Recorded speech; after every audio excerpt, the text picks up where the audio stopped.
Merci de suivre votre magazine Au-delà de l'actualité, Madame, Monsieur. 30 juin 1960, 30 juin 2021, 61 ans depuis l'accession de la République démocratique du Congo à sa souveraineté nationale et internationale.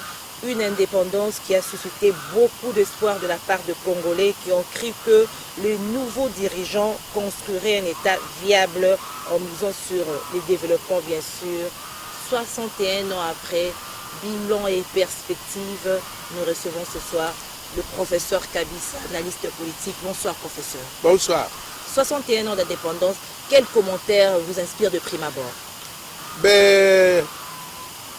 Je suis très heureux d'arriver à cette date d'anniversaire de l'indépendance de mon pays. Mais je veux parler en français et en lingala pour que les gens comprennent, parce que c'est l'indépendance du Congo. Nous avons eu l'indépendance en 1960, c'est-à-dire 50 ans après que la Belgique elle-même ait eu son indépendance. C'est très important.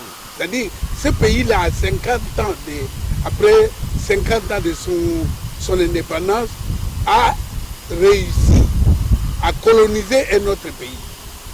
Et nous, à 61 ans, nous devons nous comparer pour voir si nous sommes, oui ou non, parvenus à ce type d'exploit. Madame, je crois sincèrement et malheureusement que nous avons fait pas seulement un pas, mais des bons en arrière. C'est-à-dire qu'il y a régression. Tozonga Sima Makasi. Tozala du point de vue organisation Yamboka, Tozala du point de vue hygiène publique, Tozala du point de vue la protection de la jeunesse, Tozala du point de vue la protection même de la production. Il y a produit intérieur brut, il y a Mboka Rabiso, et surtout du point de vue de l'impunité dans la justice.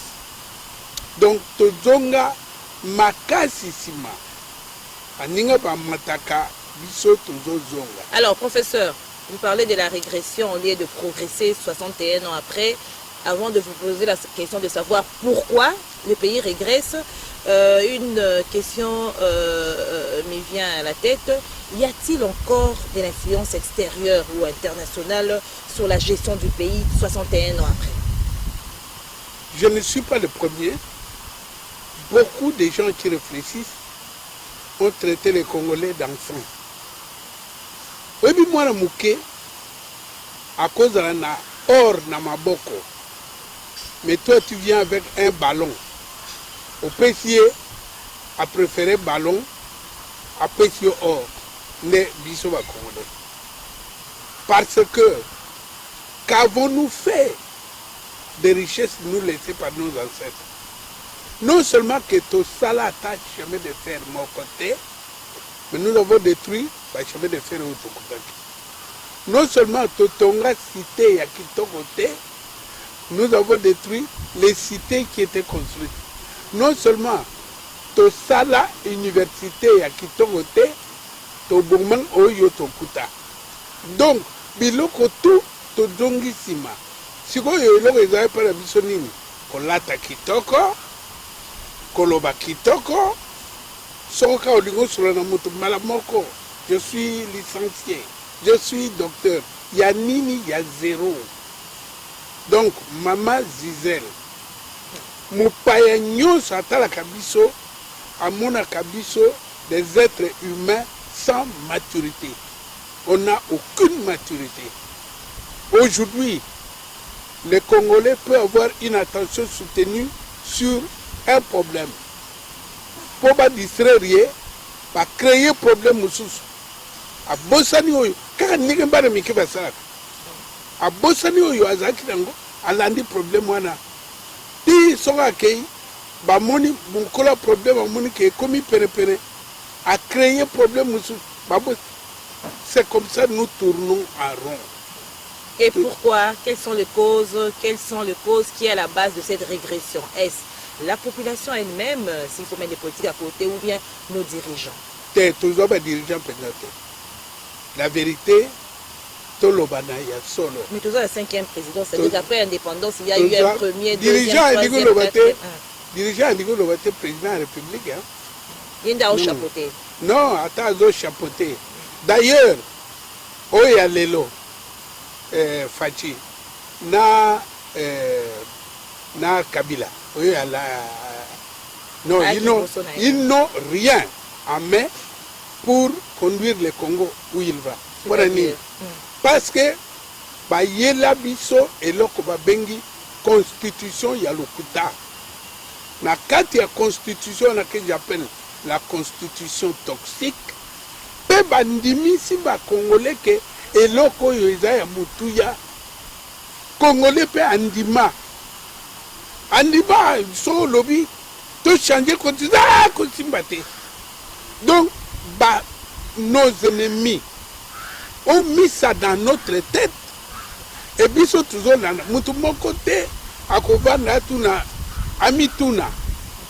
Constitution, on a Kati, et Zanini, Nani, Yelbiso et Loko. Mais ce sont les Congolais qui ont confectionné. Non, le Kouta. Qui ont confectionné cette constitution. Yokanebso, anecdote. Tout ça qui n'a Gaberon. La première rencontre des Congolais, j'ai participé. Na Gaberon. Pour la confection de la constitution. Té. Pour ba mboke kabwana ki biteni. Ok. Bitumbe zaraki tokuta na Gaberon, Mbaliboso, bato ya Bemba, bato ya RCD Goma, bato ya Kisasa, to sangana, to zongisa mboka ensemble. Mbala liboso tokuta. Mukana moko ye o avabo solola, il faut ba Rwanda ba bimana Congo. Et puis, oui, Barouani Babima, son tête au coup d'arrêter. Mais Moutoumon, quoi, vanité, tout nabi. Ah, Barouandé ou Yobakota dans le Congo depuis longtemps. Là, nous sommes à 2001 ou 2002, si ma mémoire est bonne. Barouandé Bakota dans le Congo depuis 1997. Yo, lobby, poto solo là, il faut Barouandé Babima. Babima Mokoroni. Au Monique, piège bâti congolais, Congolais en Libye. Congolais en Libye, pourquoi? Au Monique, poisson, pour Kangaye, il faut Otiana Katia Ndobo et loko ye alingak. Nde, ba yebi ke Congolais alingambo kanaye, ba tilio na Katia Ndobo. Ba tie loko wana, beaucoup tanate. Soko to pandana ki, nan elinga gagné. Et ça, Rwanda. Donc, document, et où est Rwanda? Si vous avez expliqué, il y a soleil, va changer. Or, Congolais, moi, je vais me ça. Je vais me Gaberon, Bayebiango, Petit Denis Kabay, Nazobengo Petit Nangay, nous avons connu le sénateur. Loba, Ayebi, pour ça, Moningai, Abana Koseka, pour la Makamwana. Donc, Tozali le Kolabana Mike, Constitution Basali et pas Moussous. Par la demande Moussous. Basali Wapi. En Angleterre, Bapesi, na Belgique. Belgique à Saliango.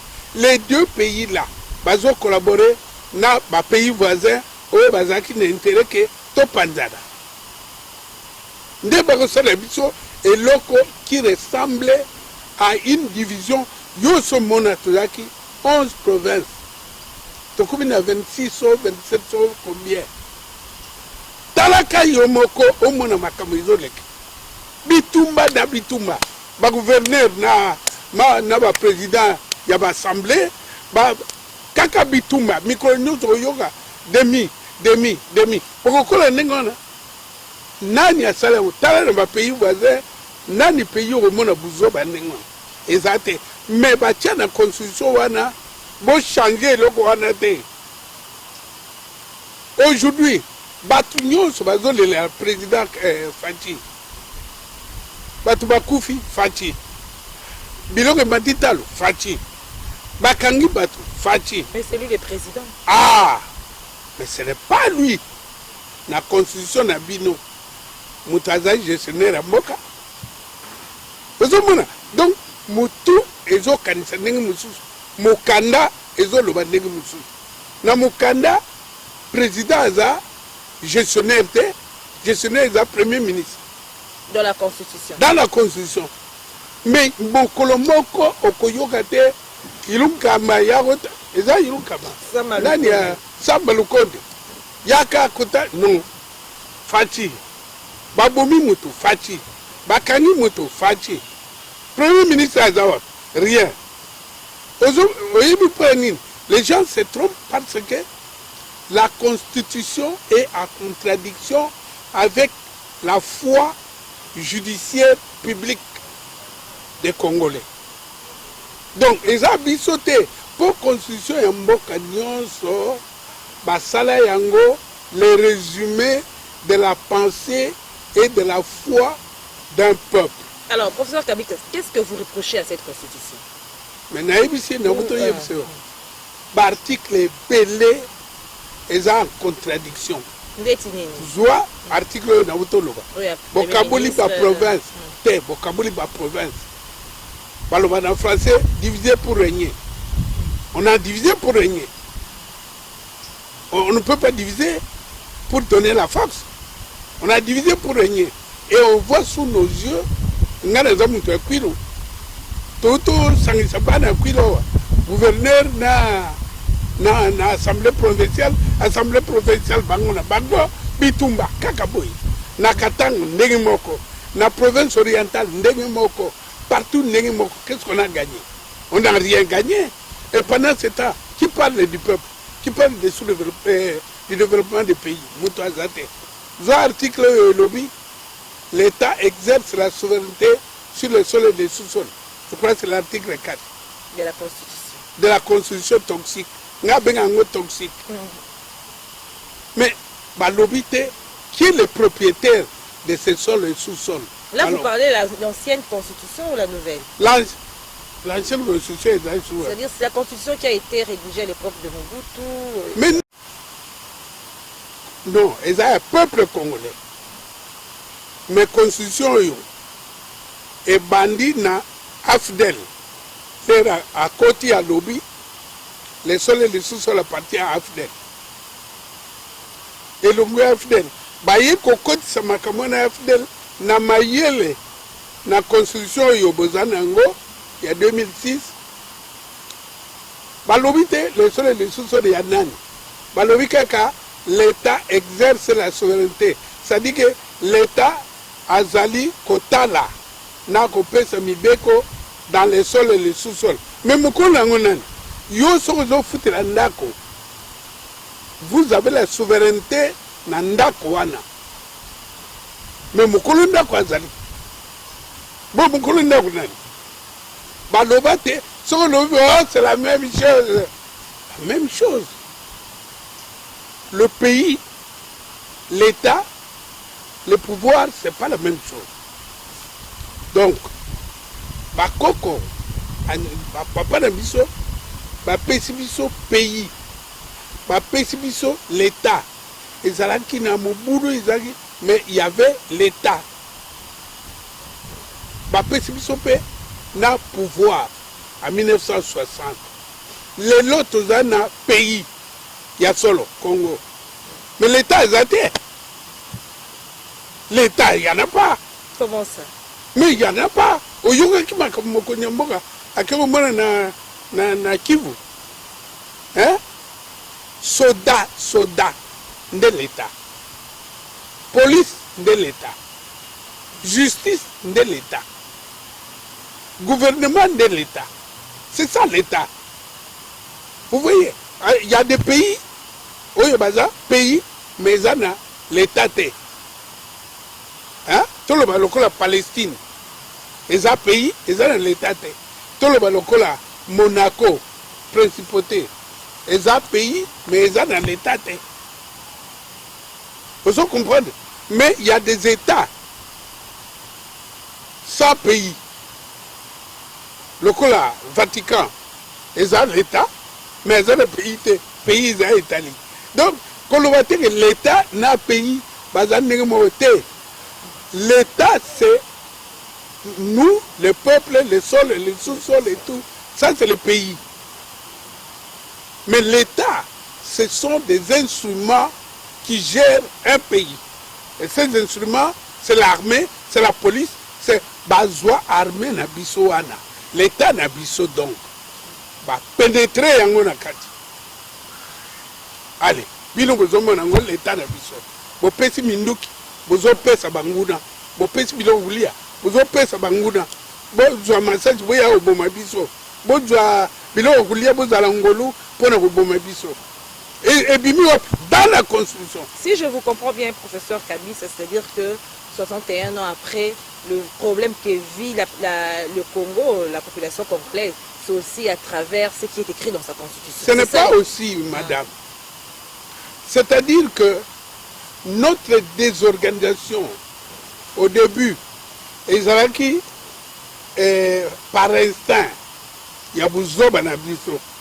Alors, bamoni ke bato baza bazoba, baju Bouzoba na biso na bati yango na mokanda moko, ebo eti kabino Bouzoba, mbula na mbula comme nango constitution. J'ai été voir. Expliquez un peu clair, Bouzoba Ngozoloba, Kebo, et pour la population, ils ont biso ba comprendre clairement. Madame Gisèle, soko okei na mboka nyonso, otuni mutu, yo oza originaire ya wapi, akotangela yo kombo na ye, akotangela yo kombo ya koko na ye, ya kokolo na ye, ya tata nyonso soki aboti mwana, il faut ayebisa ye na uta wapi. Mwana wana akoyebisa mwana na ye ndenge moko. Awa na biso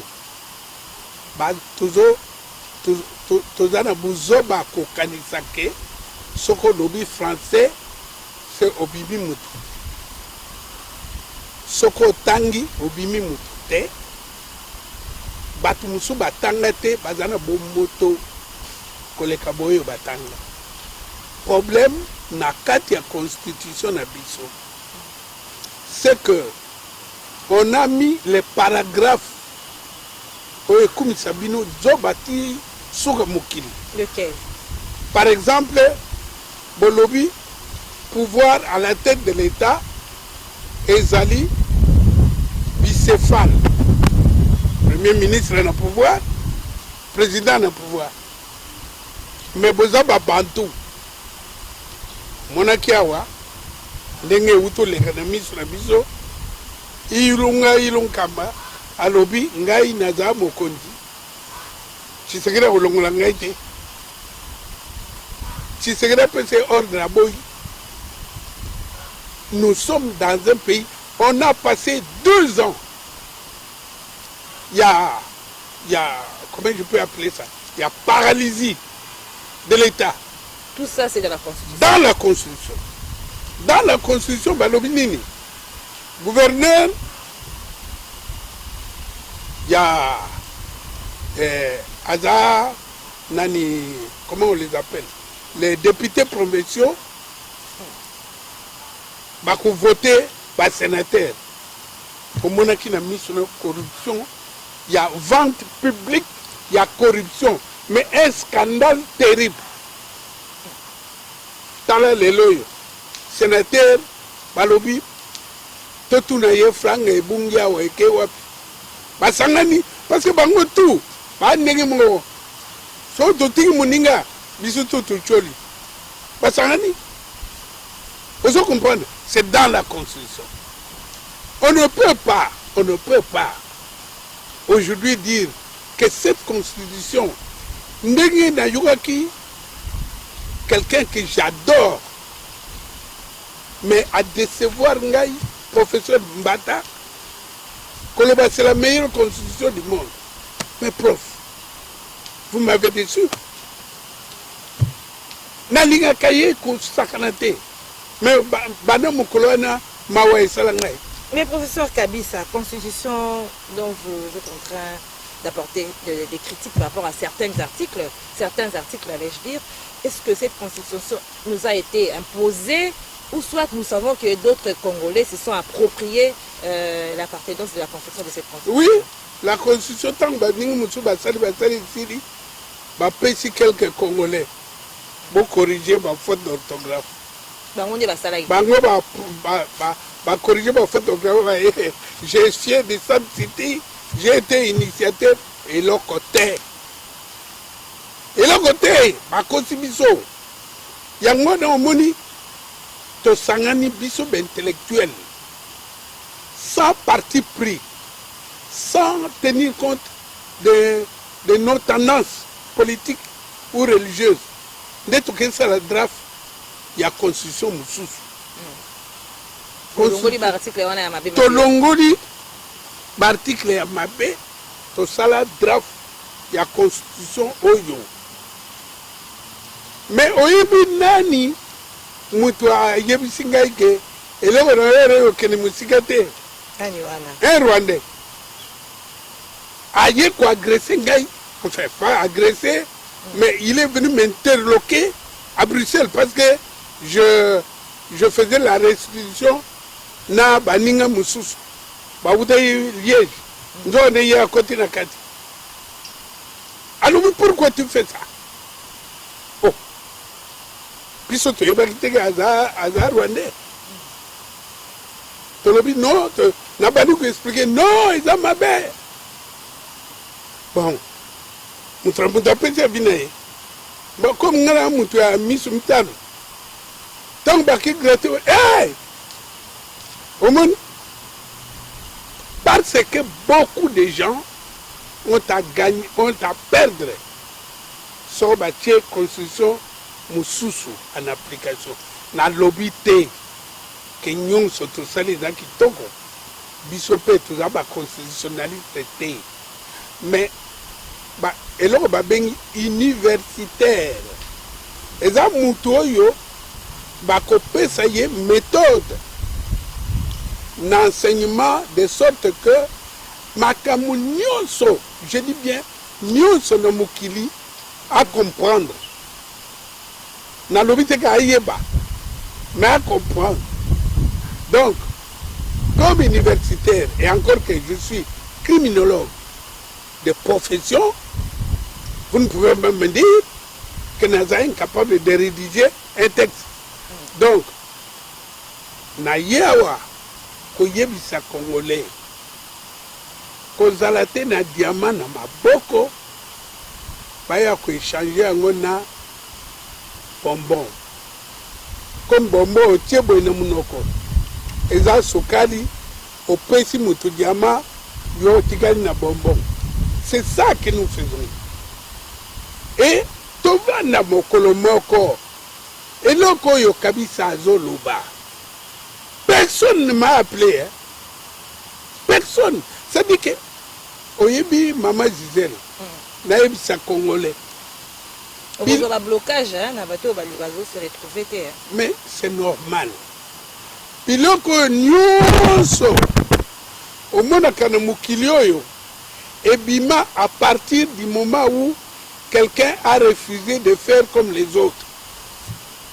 Nyonso totambola na makolo mutu moko bi pour ndi to pouvoir te lokola ndeke. Ozomona de origine ya avion eloko tout e bandaka vélo et machine à coudre tout ça commence. Soko lobby ko bouger te balokio. Alors professeur Kabisa, vous avez les drafts d'une constitution. Alors quels sont les points forts ou les points que vous avez apportés des rectifications pour le bien-être du Congolais? Nathan Mouké. Noki. Que reprochons-nous à la constitution toxique? Donc, oui, validée par référendum en 2006, sous pression de la guerre nous imposée par les étrangers.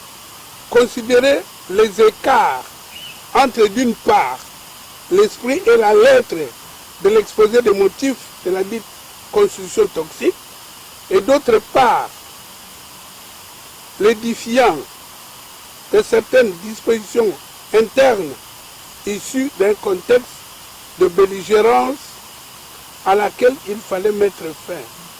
Considérant que les facteurs endogènes et exogènes à la base de certaines dispositions constitutionnelles deviennent actuellement non seulement inopérantes, mais dangereuses, car elles menacent l'existence même de notre pays comme État dans ses limites territoriales actuelles. Considérant que la plupart de ces dispositions sont devenues soit toxiques, soit anachroniques, considérant l'ampleur endémique de la corruption, entendu que notre peuple, uni par le simple fait de valider cette constitution de 2006, écrite à l'étranger par les étrangers, nous avons violé, important, nous avons violé collectivement le testament laissé par nos ancêtres Lumumba Kimbangu, qui nous dit que l'histoire du Congo devrait s'écrire au Congo et par les Congolais. Ok. Alors, nous, membres du collectif pour la paix et la réconciliation nationale, ainsi que les coupables, proposons au peuple congolais par toute voie de droit ce qui suit: de prendre connaissance de nos critiques et de modifier les articles 2, 4, 9, 10, 13, 51, 70, 71, c'est parti, jusqu'à 2017 et 217. C'est-à-dire que beaucoup d'articles à modifier. Voilà, c'est pour ça que nous avons dit qu'on ne peut pas modifier plusieurs articles dans une constitution, autant faire une nouvelle constitution. Ça, c'est le principe universel des droits. Alors, qu'est-ce que vous attendez par rapport aux décideurs, par rapport aux autorités, vis-à-vis de votre draft? Ah, bah, il y a un territoire binembre.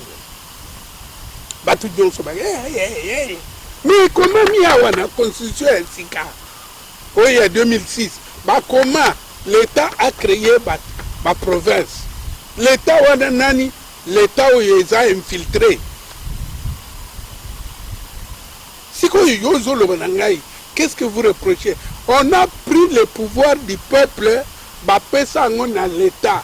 Et l'État est un État congolais, mais c'est un État hybride. Alors, nous avons le pouvoir dans l'État, et pas un mokolo nango, qui est le peuple congolais. Tant le président a moni, miyibi na kati armée. Soki, azalaki na constitution yo, draft yo biso to pesi, mbalamo ne pini. Constitution bloquée. Mais bien sûr, il faut benga Conseil supérieur il y a sécurité, il faut benga makame belé pour avoir des décisions. Voilà, c'est important pour vous voyez quand le président il n'agit pas. Mais il ne peut pas agir. Il sera contre la constitution. Donc, nous sommes bloqués. Ngai eloko nazo senga nini na kosenga eloko na mutu te na mona bino lokola bana mike bino tout. Ce n'est pas une injure mona muke, c'est quelqu'un qui n'a pas de maturité, n'est-ce pas? Que quelqu'un qui a le cerveau réel mais qui a un poste de commandement de haut niveau a bengangai tout discuter, qui le lise un peu. Mais écoute, Fokdom, moi je ne comprends pas pourquoi les gens, ils voient un document, hey, Torotangate, Oyebi Kobanga wana, Kobanga etikela biso MP, bana bakoli nango, bakomi bakonzi, na tour na bango, ils peuvent pas, mais comment voulez-vous, bolobake mokolo moko torobon, bokobongaka jamais. En guise de conclusion, professeur Kabissa, nous sommes arrivés à la fin de notre magazine. Nous parlions de 61 ans de l'indépendance de la RDC. Y a-t-il eu progression ou régression? Vous avez dit qu'il y a eu régression et vous voulez, pour le développement du pays, que l'on puisse revoir la Constitution. Pas revoir, changer. Changer la Constitution. Et vous avez déjà un draft pour cette Constitution. Votre mot de la fin. Mot de la fin. Oui, on dit c'est conclusion. Ah, conclusion, oui. Oui. Pas un mot de la fin. Vous ne l'aurez pas si tôt. Non, la conclusion, je demande aux autorités parlementaires de me convoquer. Mais ça vous coûte quoi? Au lieu d'aller chercher des jeeps. Donc, Moussala Bokekoune, il y a des jeeps. Beganda, il va marquer les Kimingi. Il y a qu'à des Lokoana. Nakenango. Peuple congolais, paraît-il Bolobaka, nous avons été élus. Moké Katinabino Mazaki élu. Je suis désolé. Parce que ce sont des redevables vis-à-vis du peuple. Soroka Boyoki Loko. Ata Musika. Balobi Robongisa peuple. Bukimimbango. Donc, le problème n'est pas chez le président. Le problème est chez les législateurs. Les législateurs, c'est le Parlement, c'est les Sénats. Ce sont ces gens-là qui peuvent me dire, tiens, venez un peu avec cette histoire. Commission PAJ. Autant est là, prof. Nous, pourquoi? Bazobanga, ah, on ne sait jamais les voisins, qu'est-ce qu'ils vont penser? Bazobanga voisin, nous allons mettre à penser dans le Ngaïté. Ngaïté au nom de Lumumba, de Kassavoubou, de Musée Laurent Désiré Kabila.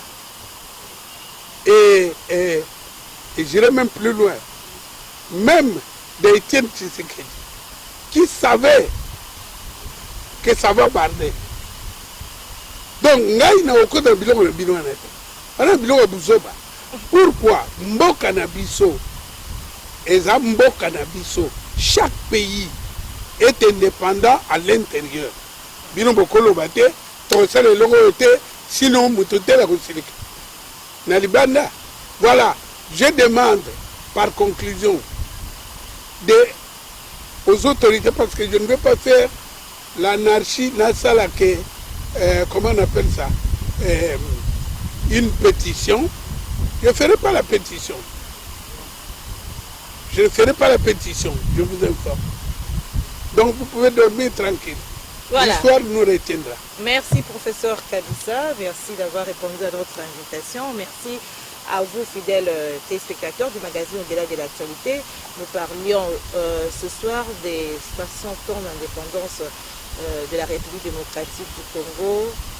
Portez-vous bien, pourvu que nous puissions bâtir un pays plus beau qu'avant, comme le dit notre hymne national. Au revoir.